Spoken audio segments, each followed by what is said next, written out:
ایک بار حضرت جبرائیل علیہ السلام نے اللہ تعالیٰ سے عرض کیا، یا اللہ میں بھی آپ کی عبادت کرنا چاہتا ہوں۔ اللہ تعالیٰ نے فرمایا، کر لو جبرائیل۔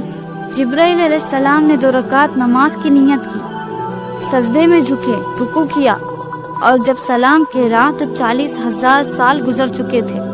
40,000 سال کی وہ 2 رکعت نماز، جس میں نہ غفلت تھی نہ دنیا کا خیال، صرف عبادت۔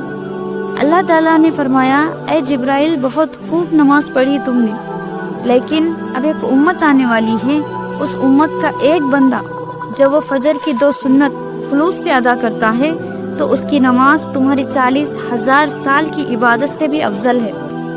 کیا ہم اس فجر کی نماز کی قدر کرتے ہیں؟ کیا ہم اس امت کا حصہ بن کر بھی سوئے رہتے ہیں؟